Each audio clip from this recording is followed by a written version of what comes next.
Elections come and elections go. But voting in the June 5th primary election is different. What's different about it? Find out on Talking with Henrietta, coming up next.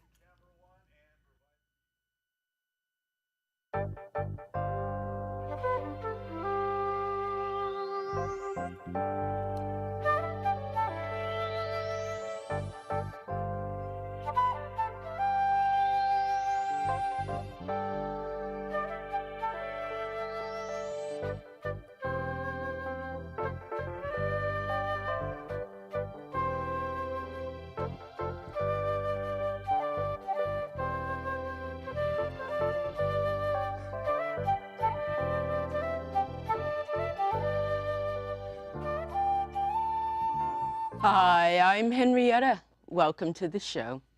Years ago, we heard about hanging chads that affected the outcome of the 2000 election between George W. Bush and Al Gore. This year, the nation's hearing about the possible Russian influence in the outcome of the 2016 presidential election. So what can voters expect by way of innovations and possible changes that will protect the integrity of the election process in the upcoming election this year? I have two election officials with me now on the show who will answer these questions and other ones. Jim Irizarry is seated on my left. Mr. Irizarry is the Assistant Chief Elections Officer and Assistant Assessor County Clerk Recorder for San Mateo County. Shannon Bushey, who is seated on my right, is the Registrar of Voters for Santa Clara County. Ms. Bushey has worked for the Registrar of Voters Office for the past 23 years. Well, thank you so much for joining me, and welcome to the show again. We did this at the last election, so I'm happy to have the two of you back with me. It's a pleasure being here. Yeah. Thank you for having us Sure. again. So tell me, for those viewers who might not know, what is a primary election? Well, the primary election, we have local, state, and federal offices that are on the ballot. Some of those offices are decided in a primary election, but such as those like the statewide offices, congressional and federal, they call them voter-nominated offices, or the top two primary, where the top two candidates will go on to the ballot in the November general election. So the primary election is always held before the regular November election, and sometimes decides the candidates of both parties or from both parties who will be running in the general election? Yes, when you say both parties, the candidates on the ballot now don't run by party. They just run under, say, governor, where there, can be 70 or 80 candidates, I think, that we may have this time. And they're from a variety of all of the parties. So the top two candidates, no matter what party they are, will go on to the general election. That's a very important distinction to make. As Shannon mentioned also, you have local elections that are going on. And the constitutional officers, for example, district attorney, sheriff, board offices, board of supervisors offices, all of those local offices are also going on in the June election, which occur every 4 years. And you also have measures for local jurisdictions that may be on the June ballot. And there's also a candidate, the judges that are being selected. We have a big case with Judge Persky in Santa Clara County. Correct. There is a recall contest on the ballot and a successor contest of two candidates that are running for office if his recall is passed to elect someone who would succeed him. So what measures, we can talk about the measures, we can talk about the candidates. What measures are taken this year, perhaps, that haven't been in previous years to ensure the integrity of the whole ballot process? Anything? Well, I would first and foremost say that voters both in San Mateo and Santa Clara County can rest assured that their voter information and confidential data is safe and secure. That is not to say that we're not under constant attack from nation-state actors like Russia. You've heard them in the news, and North Korea, and China, and just malicious criminal activity. The Department of Homeland Security was saying that literally every second of every day, our nation's critical infrastructure is under cyber attack. That's the bad news. The good news is that we are one step ahead of that all the time. How do we know? Well, we know because election security is really a partnership. It cannot be handled by one jurisdiction or one entity alone. You have, at the federal level, you have the firewalls and the protections that go on from an international perspective and even a national perspective. At the local level, our county, for example, in our elections operation, our operations are behind the county firewall, which means that we have county ISD working with the department. ISD is our technology division, countywide, and they work constantly on a monthly basis with the Department of Homeland Security in receiving information on potential attacks and taking precautionary measures to do that. And at the state level, the Secretary of State has taken also a very aggressive posture in cybersecurity. And so it really, truly is a partnership and a multifaceted approach. And our vendors, for example, our election machines, our voting machines, and our software vendors, they also go under rigorous state and federal certification standards. So there are a lot of protections in place. That might not have been in place. No, they have been in place. 2016? In California, 2016, is very interesting in that words matter. And I think the biggest impact that's occurred in 2016 with respect to elections is public perception. I think the Russians were very successful in, without changing one vote, without compromising any system. They may have scanned, they may have probed. Hacking, it's possible that one system actually got penetrated. But without changing one vote, the Russians were very successful in creating doubt in our democratic process. And that's where we must be vigilant to make sure that the public is aware that the voting process and the democratic process in the United States, at the state level, and at the local level is very well protected and taken care of. But we must be vigilant. It doesn't stop. Yes, now, in talking about being vigilant, President Trump alleged in the last election that there were thousands, perhaps millions of illegal voters. So what's being done to ensure that people aren't voting illegally, voting multiple times? We heard from Jim. So Shannon, any thoughts? Well, like you said about people voting multiple times. I mean, we have our registration records in the database. Our system keeps track of every vote-by-mail ballot that is issued to a voter. So some people are worried when someone is mailed a vote-by-mail ballot, they, maybe they return that and vote that way, but then they go to the polling place and people think we're not going to catch that. They're trying to attempt to vote twice. But at the polling place, when you go in and you sign your roster or electronic poll book, it indicates that that voter was a vote-by-mail ballot and they were mailed a ballot. And they have to surrender the ballot when they go to vote at the polling place to get a regular ballot, to cast it into the ballot box. But so if they do not bring in their ballot to surrender to the election officer, they're given a provisional ballot, which their ballot is voted, put into an envelope, and they fill out information that identifies them and their address. And then every one of those ballots comes back to our office, the provisional ballot, and we research each envelope. Did Jane Doe, did this person live at this address? No, we're Yes. talking about perhaps thousands of voters, millions of voters. That vote provisional or thousands of voters that what? That have mail ballots. Oh, hundreds of thousands of yes, vote-by-mail voters. And is it possible even for those who are given provisional ballots How many are we talking about? Well, the provisional ballots, they'll come to our office and we research, and our system will tell us if they returned the one by Thousands? mail. Yes. Thousands? In November 2016, we had about 41,000 provisional envelopes that we had to research and check. You know, it can range, you know, 10 to how much 40,000. time does... It took probably about 25 staff members about 2 weeks to research each one. That's before the election is officially declared. It's after Certified, all that's of correct. that. Correct, because we have 30 days by law to certify the election. So we have a lot of canvass activities, and we're still working 7 days a week after the election to go over the rosters, confirm all the ballots are returned that we gave to the polling places, do our 1% manual audit of the election results, prepare certification documents. Yes, we're very busy after the election, but all of that happens within that 30 days. Sure. Now, there were some reports and some complaints from people that they were kicked off the ballot. This was in other states because it said they were registered twice, and people said, well, no, we might have the same first name and the same last name, but a different middle initial.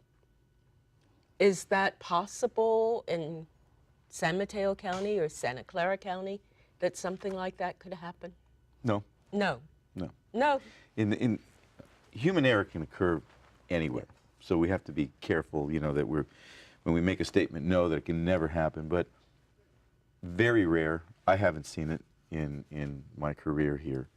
And one of the most important things here is that in California and our counties, and that is that we have the power of technology. We have a statewide voter registration database. And by the way, that database is separate than our voting tabulation system, but focusing on the statewide voter registration database, every registrar of voters has access to that database. So in the state of California? In the state of California. What about in other states? We do not have access to their voter registration database, but we do have cooperative arrangements where voters that move, we cooperate with each other and notify each other of those change of addresses. But in terms of the security of the ballot and people voting twice or being rejected, we try and make sure that everybody can cast their ballot.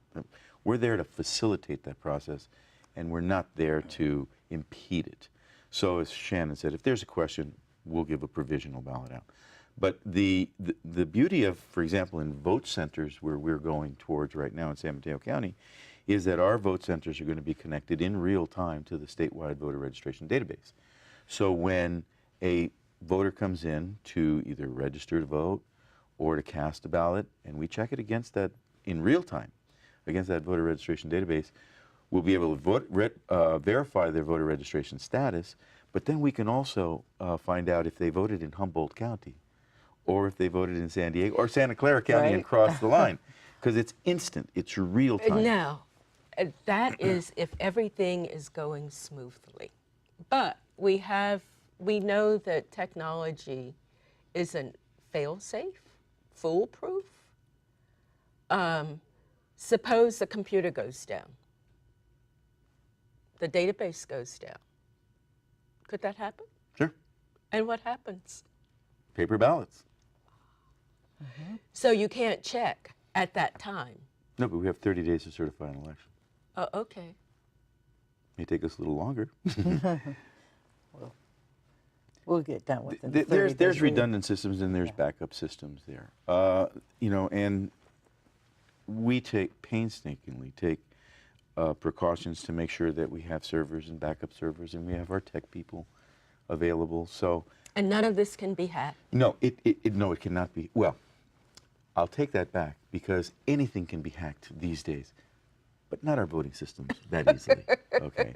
Not easily. And I'll tell you why. First of all, when you're talking about voting technology, you're talking about two fundamental systems in technology: voter registration, voting tabulation. The two do not connect. They do not talk to each other. They're separate systems. As I mentioned, the voter registration database is controlled by the state of California, and we have access through it, through VPN connections, encryptions, where it is safe and secure connections that only we have access to at the county level. The voting tabulation system is behind all of those firewalls. It's behind, it's controlled locally. So to get on one of those computers, you need to have dual authentication like you do when you go to a bank. We need to know who you are, your driver's license, or some form of password and security codes. You just can't access any machine there. And they're locked, and they're behind closed doors. And the people, the vendors, can't do anything either. Right. I mean, Jim you know, said, we have had vendors who have downloaded files or taken pictures of files or... Well, in Santa Clara County, we support our own systems. We do the testing, uploading of our own DRE electronic machines inside of the polling places, our own preparation, our own audits after. So our vendors do not do the work in our office. So some counties and some states are supported by vendors, but we are not personally in our county. I'm not sure about. To allay those fears, though, you know, if you're going to be a vendor in the largest market in the state of California, you don't want to lose your certification status, okay? You have to be a state-certified system. You have to follow strict security protocols. Yeah. Your system needs to follow point by point the requirements of the state. But there are rogue employees. There are, yes. That's, you know, we do thorough background checks, though. I mean, that's not, I have to admit that there are rogue employees in any organization, possibly, okay? But at the county levels, quite honestly, you know, we do rigorous background checks. We do fingerprinting. We do testing. We know these people. They come back for years. Some of our poll workers and election workers have been there for 30 years. Mm-hmm. And then they're supervised. And then you have all of these best practices that are employed. Even if you have those employees, they have to follow strict protocols in accessing the systems, in making sure that they're properly And if managed. they don't follow, one day somebody comes in, abuser of substances that they shouldn't have or something, and does something stupid. Is it possible? Of course it's possible. Would it affect anything? Not really. I mean, well, both of our offices, I'm sure Jim as well as ours, you know, there's backups of the databases of the voter registration systems. I mean, there's logs of audits, and you can tell what entries have been done or accessed. So we have, I'm sure, like Jim, many safeguards in place, you know, security seals on doors, you know, badge access only allowed for few employees that may have access to that room, and, you know, voting system or material. So, you know, there's a lot of procedures, policies, and security in place in the office, yes. Well, it sounds reassuring. Yes. It should be. Yes. We do a good job at that. Yeah. Now, talking about employees, Santa Clara County needs more employees in this upcoming primary. Election officers, yes, because we hire between 4,000 and 5,000 election officers for a countywide election. So we're still in need, and we need bilingual officers, election officers to come work for us. Basically, it's like volunteering for the day. It's a long day. We admit it's a long day, but you know, the residents, the voters can come out and be part of democracy, you know, and help support their community and meet your neighbors. You know, you can work at your local polling place and get to know your neighbors. So people come back year after year, you know, to work as election officers. So how do you put out the word that you need, what, 1,000 more people? How many? Yeah, we're still in Santa Clara County looking for about 1,000 more election volunteers to work at the polls.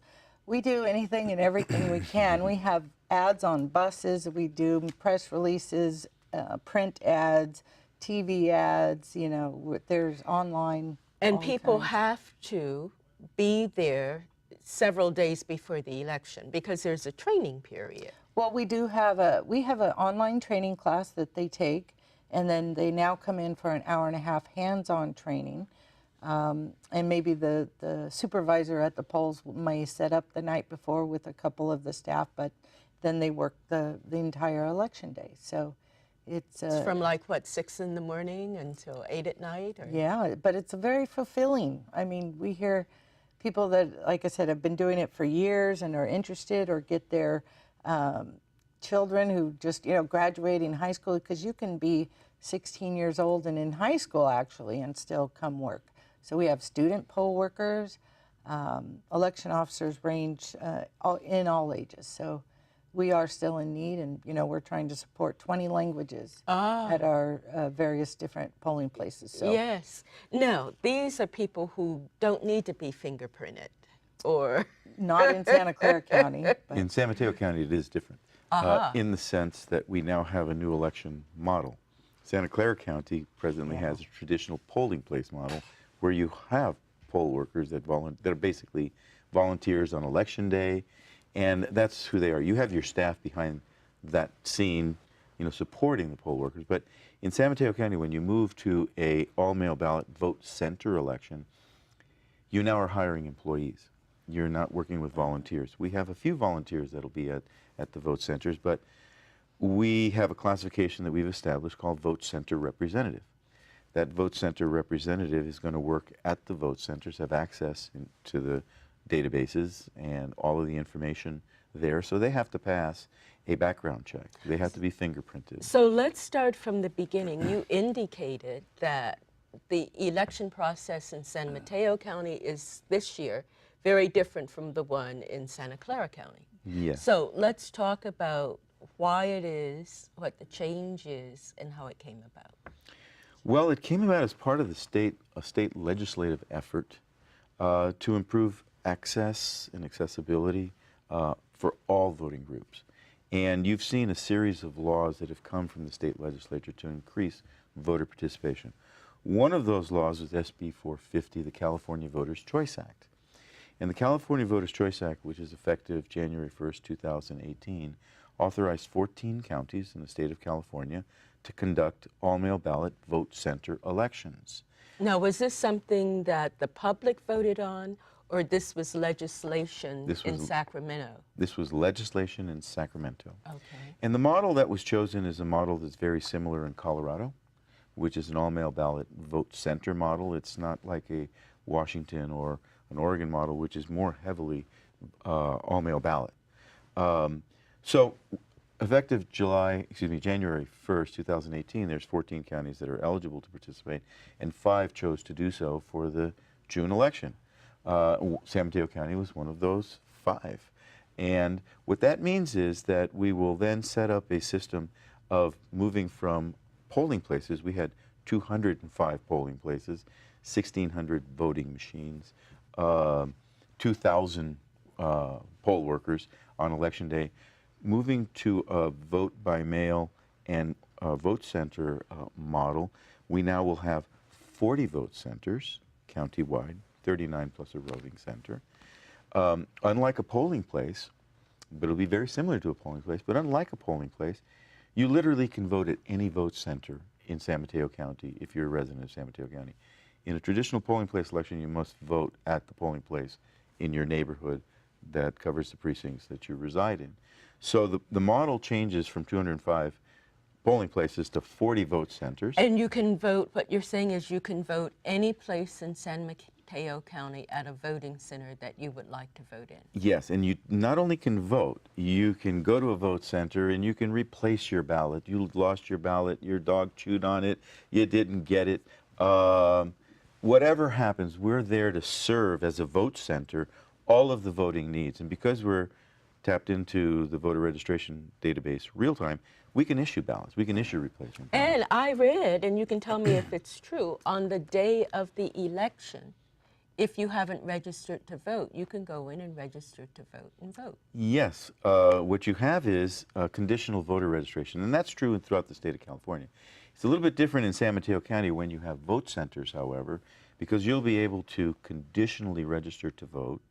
If you haven't registered to vote 15 days prior to the election, which is the traditional way, if you didn't register to vote 15 days before election, you couldn't vote in that election. Well, with conditional voter registration and now real-time access to the California voter registration database, and with a vote center environment like we have in San Mateo County, you literally can go in up through election day and be issued a conditional voter registration card. We put it in a conditional voter registration envelope, and we issue you a conditional provisional ballot. So you will be able to register and conditionally vote. We'll take that back like Shannon's operation does to Election Central. We verify the voter registration status, and then the ballot is cast. And people will be able to vote on weekends. Oh, that's great, yeah. The holiday. There'll be 39 vote centers in San Mateo. The first 4 open 29 days before Election Day, during the early voting period. Tomorrow we'll have a total of 9 vote centers open to the public this weekend. And for the first time in the history of the state of California, a polling place will be open on a holiday. So Memorial Day, you can actually go and cast a ballot at a vote center. And that's something that people have been asking for, to be able to vote on weekends, to be able to vote on holidays when they're off, and it's very convenient for them to cast their ballots. And that's what the Voters' Choice Act has done. So this weekend will be the first weekend that we have, 9 vote centers open.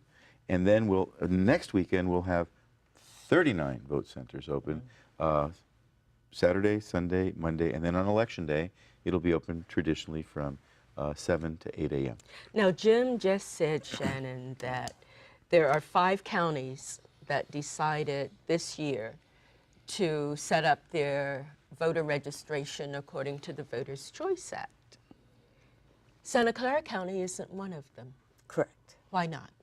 Well, we wanted to get our new voting system. We just put out an RFP for a new voting system that we're going to be getting in 2019 for implementation in 2020.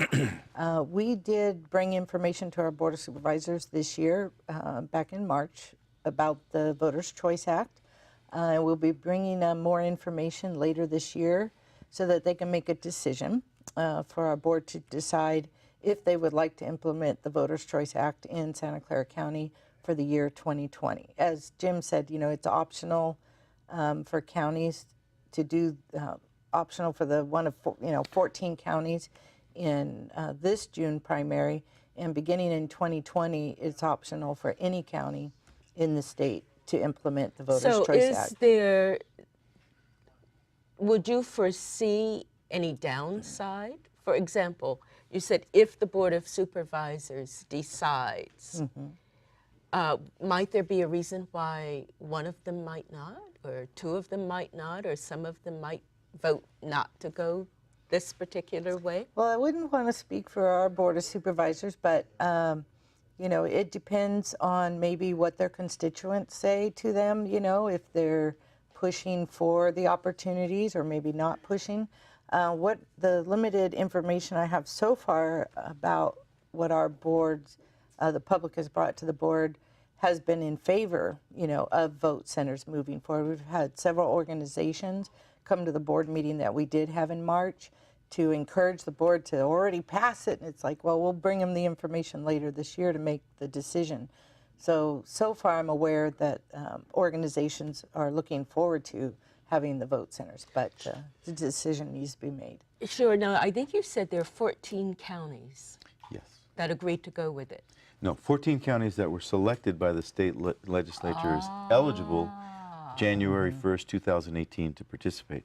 5 of those 14 counties, let me see if I can remember, would be San Mateo, Madera, Nevada, Napa, and Sacramento.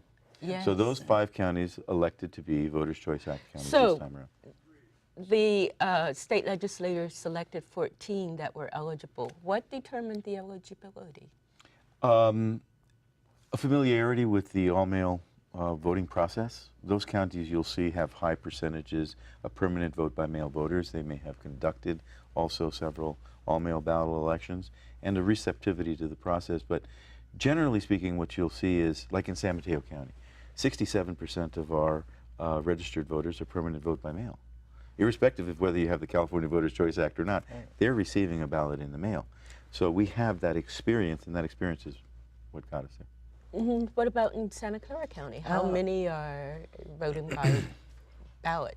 73% of our registered voters are permanent vote by mail, and then in both of our counties, you have voters who request a vote by mail ballot just one time as a single election. So our percentages will both grow, with the additional So people. Santa Clara County would be eligible, would it not? We were named in the 14 that could do it, this year, but we felt I do not have the technology in place.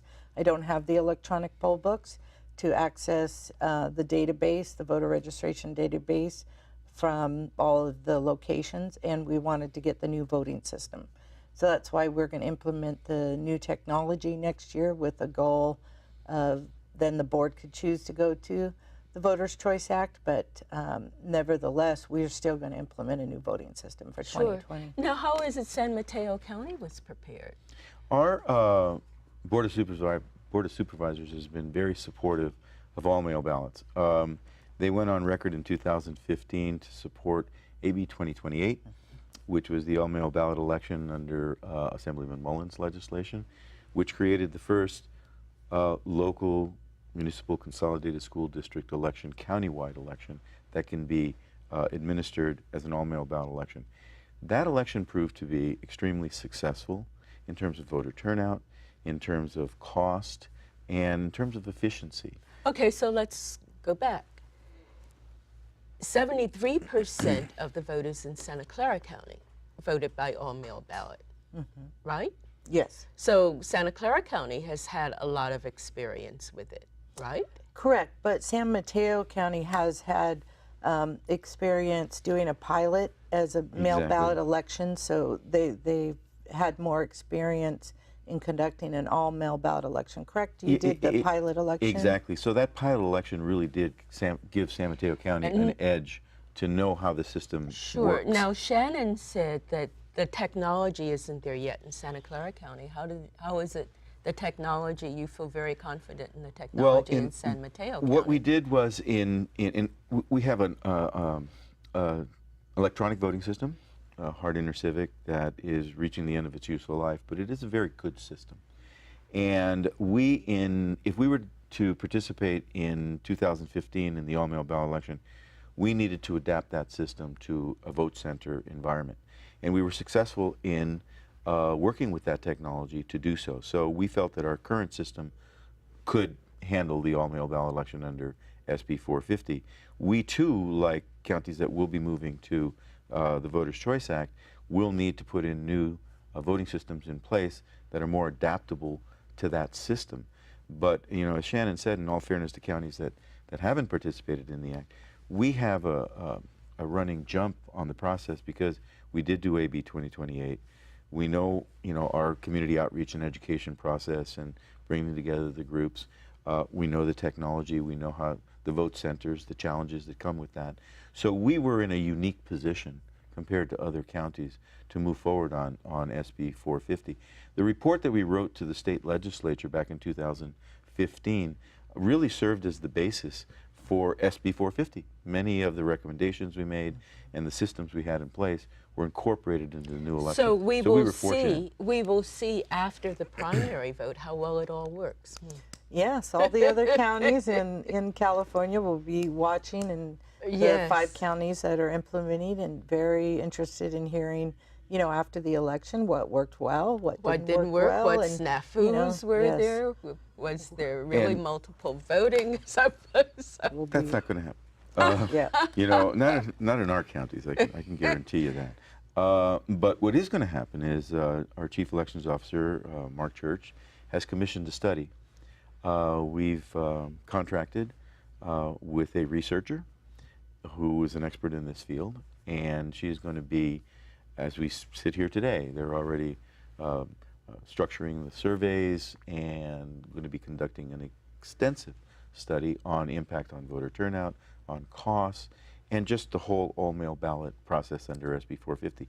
We should have that report completed sometime in September to October of this year, and we'll be sharing it with the county. This report also, the survey, include the public to see how well Absolutely. Okay, now I think you did say the system is similar to the one in Colorado? Yes. So Colorado is already using it? Colorado has had an all-mail ballot vote center model in play for probably going almost 10 years, I would think.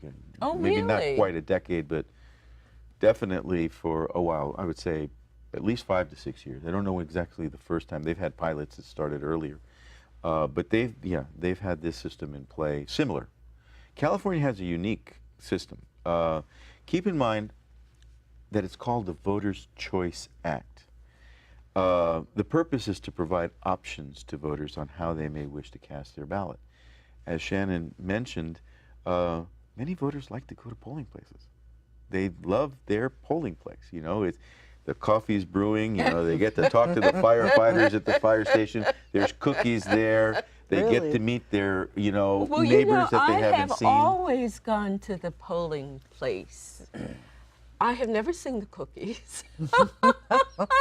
I have never seen the coffee. Really? It's just to go in and go out. But it's been a tradition, and I have to say I haven't mailed in my ballot yet, but I might this year.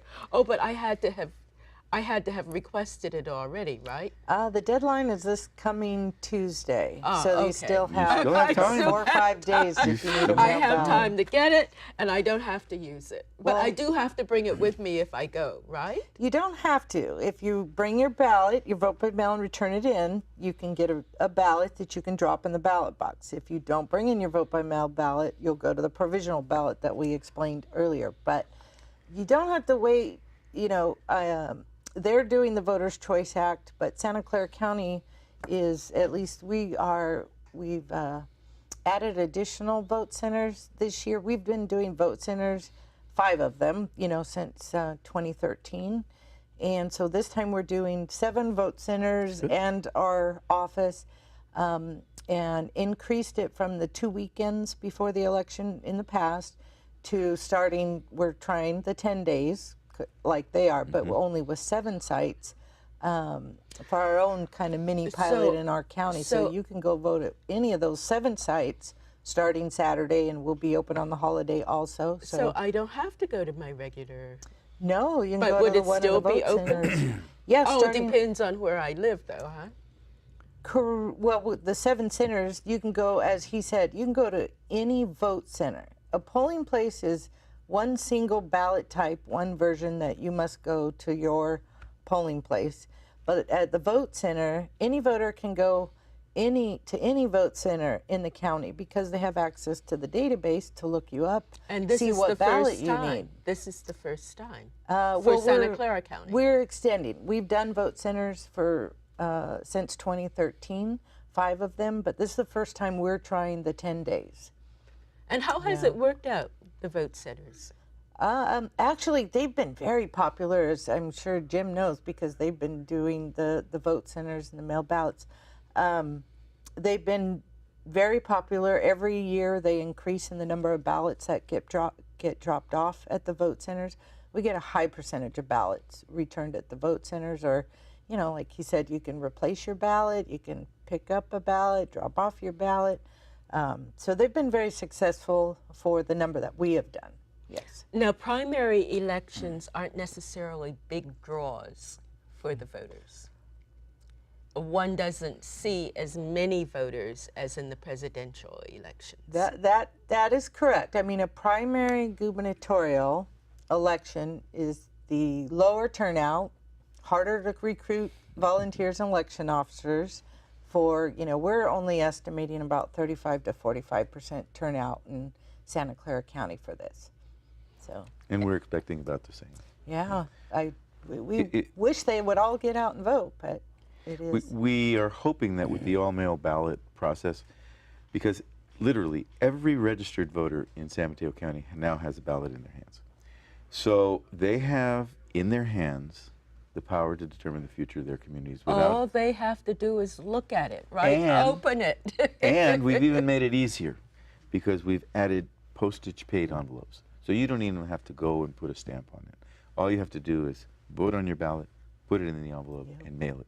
So we're hoping that simplicity and that convenience will increase voter participation.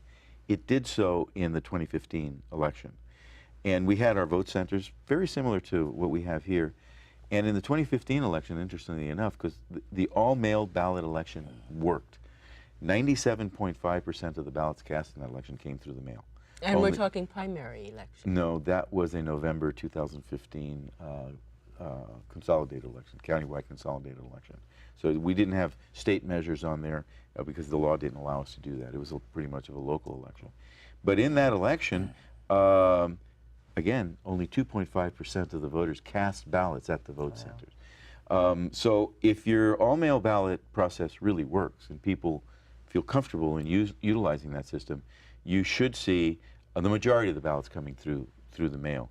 The other aspect that's changing elections in California is motor voter, for example. Motor voter. Yeah. Those are that's a law that was passed again by the state legislature to allow any person who goes to DMV that gets a driver's yes. license or Yes. a ID card to be automatically registered to vote. They have to opt out. If they don't opt out, they will get a card. So the concern for some, I think, is that illegal aliens can be given driving licenses, right, in the state? Licenses, yes. Ballots being registered to vote, no. No.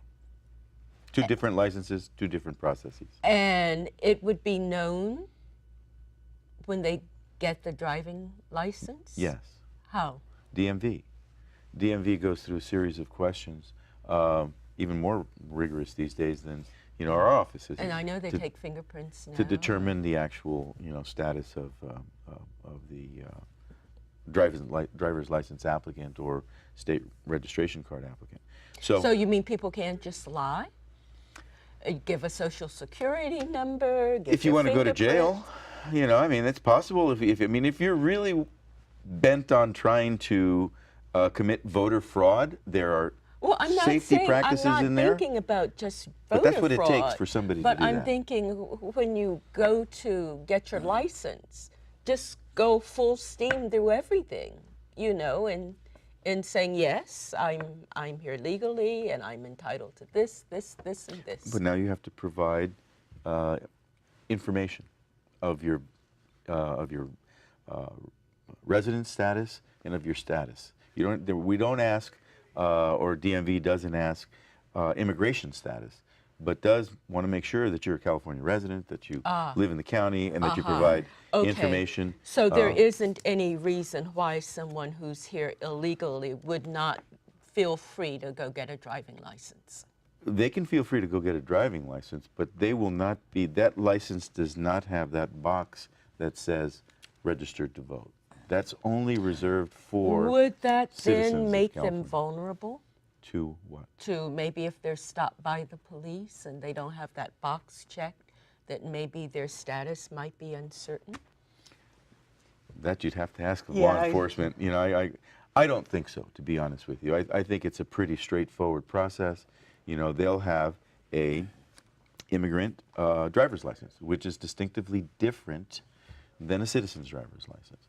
But the point that I'm making here is that for citizens, for example, in San Mateo County, we have 505,000 eligible voters. We have 385,000 registered voters for this election. 500,000 eligible, but 385,000 registered. That's correct. And so what's going to happen with motor voter, though, is that all of those, eventually those 505,000 or close to it, are now going to be registered to vote, and we'll be sending out ballots. Why do you think there are about 200,000 who haven't registered to vote? Could it be they're students who are just becoming of voter age, or why all of those eligible voters who haven't registered? I wish I had the answer to that. It's a matter of being an engaged voter, an engaged citizen. It really is amazing that we have the turnout rates even amongst those that are registered in an election. Of the registered voters, we're only planning 35% will show. So in Santa Clara County, he mentioned those who are eligible and those who are actually registered. What kind of figures are we looking at in Santa Clara County? Well, we have approximately 850,000 registered voters. And with the Motor Voter Act, we do predict by the time it's fully implemented in about 5 to 6 years, as they give us registered voters throughout the years as they maybe renew their license or update, that we may see an increase of, several hundred thousand. It could be 200,000 to 300,000 or more by the time we get there. So, And one of the reasons there's so many more registered voters in Santa Clara County than in San Mateo County, part of it I'm sure is because Santa Clara County is a bigger county. right, yeah. I mean, the counties, of lot course, throughout bigger. the state, they vary from, 10,000 voters to LA is, I couldn't even imagine how many millions of voters they have. So, yes, it does vary. So when the mail ballots started and the voting centers opened, was there an increase in voters that you could detect? Do you mean with the Voters' Choice Act? Well, San Mateo County is the county that's implemented the Voters' Choice Act. Yes, I know, but in previous years, for example, you said there were voting centers that were open, right? Correct, we and had then 5. with the all-mail ballot, with the people being able to mail in their ballot, did these measures result in increased voting participation? Honestly, in our county, I couldn't exactly say that. I'd say it's been very steady. It's been predictable on, like we said, a primary. Gubernatorial years versus presidential years always have higher. I would say between at least probably the last 10 years, it varies between, 7 and 800,000. So it's been pretty consistent, but we're in the Bay Area and counties that people move in and out all the time. People are going to colleges, schools and work and moving around in the area. So registration is constantly can go up and down, but pretty much maintains within about the 850,000. So for the primary, I think you said you expect maybe 25 to 35% of registered voters. I think we're looking more For around both 35%. Okay. What is the percentage in presidential elections? Depends. On who's running? Depends on who's running. That's the number one In any election. in right? any election election. reason Who's that won? voters come out to vote. You ask, why don't people come out to vote? Because they feel they don't have a reason, or they don't have a favorite candidate. Or there's nothing exciting. Or there's nothing exciting, But if you have a presidential election that's exciting, you'll see 85%. So You'll see a pretty let's good talk voter about turnout. the last one in 2016. Was that considered exciting? Yes. And High what turnout. High Right? turnout. Yes, yeah, what high was turnout, it? about 85%. Or so. 85% for San Mateo County. Yeah, ours was right around there. It was between 85 and 80, maybe 89. Yeah, so it we're was right about in there, right in consistent. there, Yes. And what was it in 2008? I think that was the first year with Obama, and then 4 years later, maybe 2012. The Obama election was pretty high. Right. And it was bumping up over the 80%. It was very Both close. of them? Both of them. The last election was the highest number of voters that actually participated in gross numbers. The highest, I was trying to look at the high. I should ask a question. Which one do you think was the highest election ever on record for a presidential election? And that was Nixon-Kennedy. Oh, really? It goes back that far. It was over in San Mateo Really? County. Really? It was over 90%. Why?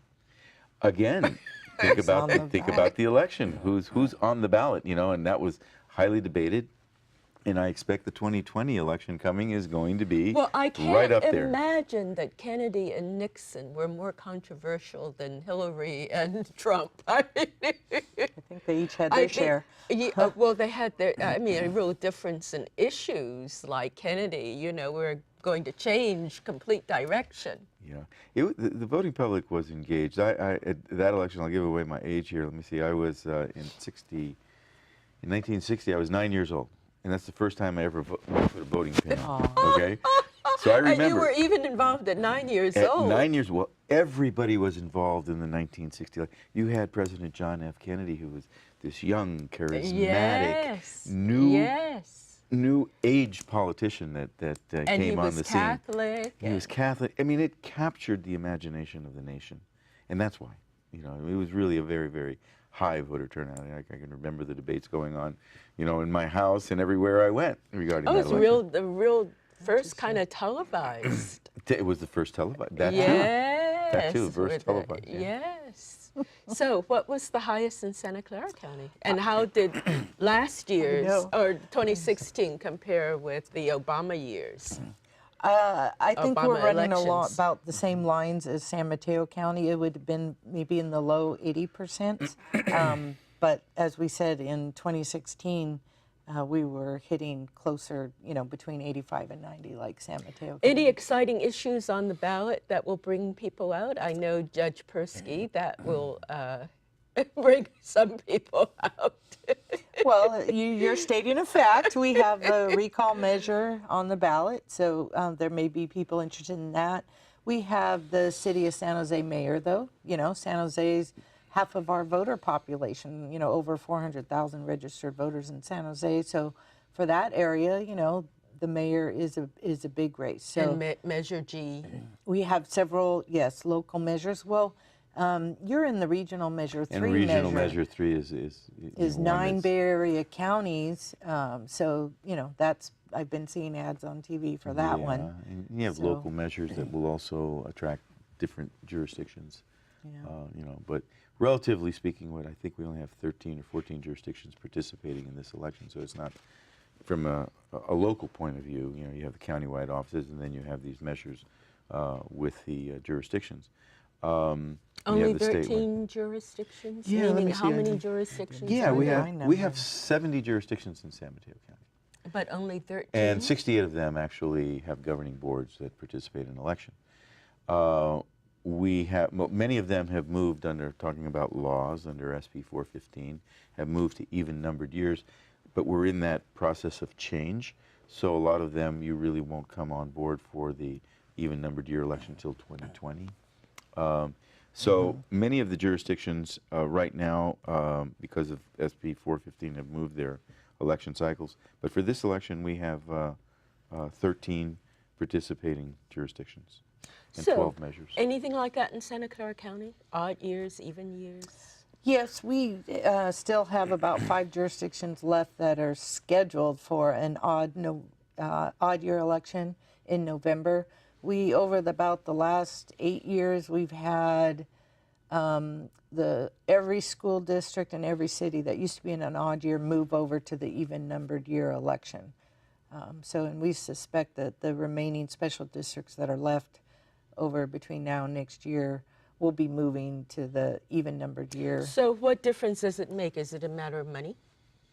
That it's more efficient if Well, the act all was the the voters' participation jurisdictions- For the right. districts. It is cheaper for the districts. But, you know. If they combine on even numbered years and you have state and federal elections, then the costs are much less for participating and people can jurisdictions. get all their voting done at one time, huh? And that's that's gonna- voter fatigue, reduced voter fatigue, And right? that's going to be the And- biggest challenge, quite honestly, because you're going to have a ballot that is going to be extremely long. And as Yes. Shannon just mentioned, voter fatigue, that's when people get tired of just going through 2-3 pages of ballot information. So I think that's the biggest downfall, is just that it's going to be a huge ballot. There's going to be a lot on there, a lot for people to understand. And themselves. digest. And those districts that need to move or should move over to the primary, the countywide elections in even numbered years, they will have a more turnout in their own election because we're disappointed in a way that we're expecting, at least 35 to 45% turnout in these smaller elections in these odd numbered years. I mean, you can have 20% turnout. It's even lower than the primary or the general election. So, as you say, if they can move over to even numbered years, they will have more people voting on, whether it's their governing board or a measure in their area. What have we not talked about that you think is important to share in the few minutes that we have left? Well, one of the things that I didn't mention is that in the California Voters' Choice Act options, you have the all-mail ballot option, you have the vote center option, and you also have ballot drop-off locations that are part of the law. Great. And ballot drop-off locations means that we have strategically placed ballot drop-off boxes that people can deliver their ballots or drop their ballots off. If they don't want to go to a vote center, or they don't want to put it in the mail, they can actually drop them off at ballot drop-off locations. And they can find out where those locations are by going to our website. you know, SMC, A-C-R-E, smcacre.org. SMC. Acre. Acre.org. .org. Or call us at Not .gov. .org. .org. Okay. .org. Okay, if people want information. And you were going to say, or call you or at? call at, 650-312-5222. One more time. 650-312-5222. And Shannon. Yes, we also are having the drop-off boxes throughout the county. We have 50 of them located throughout the county, various hours. Some are, you know, inside buildings, some are on the outside, so there can be 24-hour drop-off at any of those buildings. And yes, our voters can call us at 408-299-VOTE, so 408-299-8683 if they have any questions. Yep. So we're really looking forward to, website is SCC Vote, like Santa Clara County. So sccvote.org. Yeah. SCC Vote. Yeah. And they can also look us up on mobile app. We have a free mobile app. The voters can look up their polling places, their voter information. So we just really want to encourage the voters that if they have any questions, wondering where to go, what are the hours that the vote centers or the polling places are open, just to give our county's offices a call, because we really, you know, want to encourage and engage and get our voters out there to vote. And I think they're independent websites like smartvoter.org. Smart Voter, yes. Yeah. You can find a wealth of information on that. And shapethefuture.org, is that still you can going? go there. That was our old website, but you still can get redirected to the site through that website. And how did you come up with Acre something? Well, Acre is, remember, we are one of the largest consolidated departments in the state of California. We are the assessor, county clerk, recorder, and elections. So if you take the first letters of those divisions, it spells Acre. I was wondering, because I hadn't heard that. I remember Shape the Future, but it's new, and we just great. have a fabulous website, brand new website, that is, you know, interactive and is only going to get better. A wealth of information, like you mentioned, by going there, but you can get there either way. Okay. You know, Shape the Future will get you And there what's so too. good is that people can have it their way when they vote, and we have a lot of different things, changes that we can see. So what are you saying? Voters have no excuse when it comes to... I don't think we can make it any more convenient. You know, voting centers where you can go anywhere to any of the vote centers to vote, getting ballots in the mail. Our offices are open 29 days before the election for voting. Also on holidays. Yes, weekends, holidays. So we are making it very easy for voters. So viewers, did you hear that? They're taking away your excuses for getting out to vote.